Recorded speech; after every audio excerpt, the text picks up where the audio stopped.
Everybody wants an Ohio State depth chart in training camp, but so does Texas. Matt Patricia said, let the Longhorns figure it out. Welcome to Snap Judgments. It is a Thursday at the Woody Hayes Athletic Center, a week now into camp for the Buckeyes. That's Jeremy Birmingham. I am Austin Warden. Kind of snappy J's are boiling around in that brain of yours because there's not a lot that Matt Patricia wants to volunteer knowing what's a month out. No, and I think it goes back to the original point that we made on the morning edition of The Beat on Thursday morning. I don't know that it really matters. You have 19 to 20 guys that are really good players. You have still some things to figure out. You have alignments to figure out. You have matchups to figure out.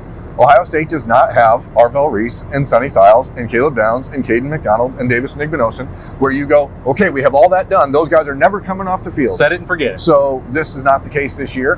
And I think that's really exciting for the players. Even the guys we talked to today, John Walker, James Smith, and Quay Rasal, they're all here. To a man, said they're here because of Matt Patricia. They're here because of what Matt Patricia and this defense allow them to do.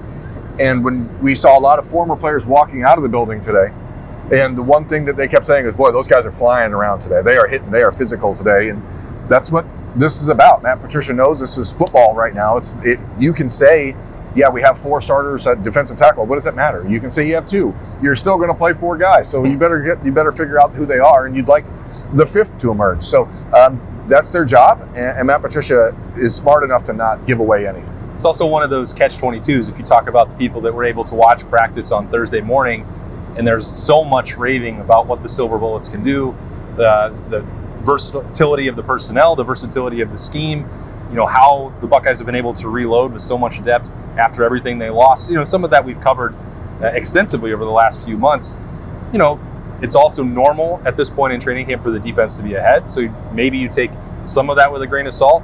Another part of this is the Buckeyes are trying to catch up on offense, and right now they're doing that with a little bit of a precautionary situation with Austin Birm not even participating fully right now due to a little bit, just a minor setback. I don't think that it's likely to last very long, but that still, alters the picture as the Buckeyes try to figure things out on the offensive line heading into a couple key scrimmages. And Matt Patricia did say this is that week where you're hammering fundamentals, and that way you can get to next week and then narrow it down and start adding some game plan stuff for a month out. But that's you'd love for there to be progress for the offense at this point, obviously.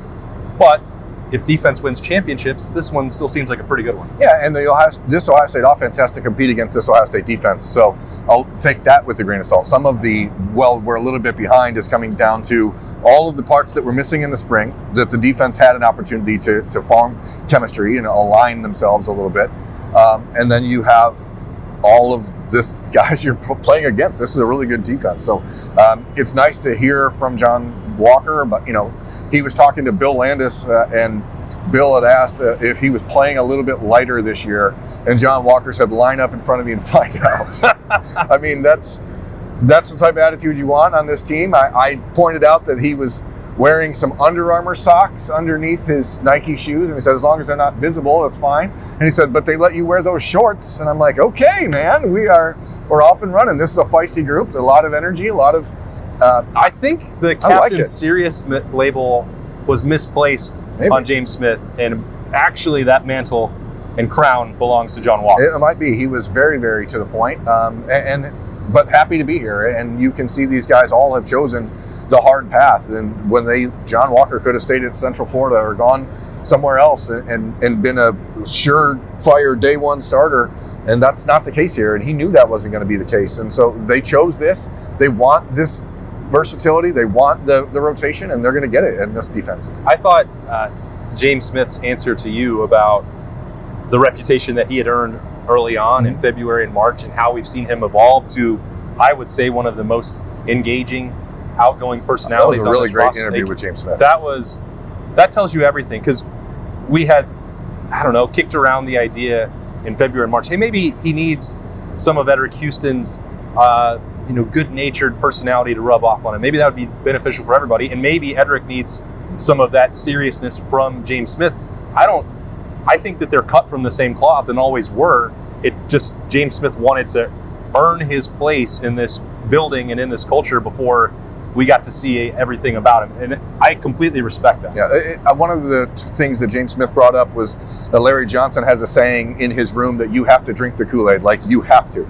If you don't believe that what they're doing here is going to work or make you a better player or help you develop into the NFL player that you want to be, then you are in the wrong spot. And so for everybody, it takes a little bit longer to drink the Kool-Aid, but I think it helps when you bring in transfers from places like Alabama, guys who ostensibly are at schools that are the same level as Ohio State, that see things and do things so much different than really they had done, used to be. So it is really instructive to listen to those guys talk. And James Smith, again, just the intentionality, the purpose, the focus, and every answer that he gave every single person today was really impressive. And if that's how he handles himself in a media environment, I can only imagine that Larry Johnson and Matt Patricia are getting that sort of very, very focused person all the time, which is how you get to a place like Ohio State and succeed. Yeah, and you had all three of those players who are coming in from other programs that talked after practice on Thursday and could detail the differences in what they saw, whether that was Alabama or Central Florida seems a little bit self-explanatory in that regard. But Quaver saw and James Smith specifically detailing the strength program, the Kool-Aid that they're getting from Larry Johnson, the opportunities and the way that it's being built around their unique skill set by Matt Patricia. Again, we've said it a lot in the last week, but that arrow is pointing up, and I think maybe there was a notion that in the secondary at linebacker that was a lot more obvious, but adding in these three guys specifically to that defensive line group, along with the elevation that you're seeing and hearing about Bo Atkinson, Kenyatta Jackson taking on more weight on his shoulders heading into this last season for him, I would say I know that Matt Patricia and Larry Johnson are incredibly excited about what they have to work with. How could they not be? This is a really, really deep group. It is, however, a group full of new guys. And so there's the unknowns are fun. And Matt Patricia was talking about how he's enjoyed just being able to, as a head coach formerly in the NFL or NFL defense coordinator, it's what we posited. Like he just said today, like, I'm just really glad I just get to coach football. I get to coach a bunch of really good kids and get to coach ball because Ryan Day trusted him to come in and run the offense and not have to be burdened with all the other stuff that is generally required of a college football coach. And if you give people like Matt Patricia today or Arthur Smith yesterday the opportunity to just dive into their rich tradition and history of what they've accomplished, like those guys are going to enjoy themselves. And when people like that are enjoying themselves, those high functioning coaches are actually happy where they are and they're not begrudgingly going to work every day, you're going to see a much better result. I mean, Matt Patricia is like the happiest defensive coordinator I've ever seen. I asked him because I wanted to follow up on the hypothesis we had about these scrimmage scenarios and when Ohio State goes live, if former NFL head coach and former NFL offensive coordinator Arthur Smith is able to call it live against former NFL head coach and NFL defensive coordinator Matt Patricia. And he just kind of he winked and he said the word fun about, 17 times in a row. And he said, maybe we're doing that already. Maybe we'll do it again on Saturday. Who knows? So that's not definitive, but I take the wink as a yes. I would take it as a yes, and then take it again. It's the culture of this place. And why would Matt Patricia and Arthur Smith be here? They could be anywhere. They could literally be anywhere in the world right now, on a beach in Greece or Santorini or wherever. Is that a place? Santiago, Chile? I learned that place from Carmen Sandiego. I just feel like it's obvious. These guys are really having a good time, and it sounds like such a stupid comment to say, "Oh, are you having fun?"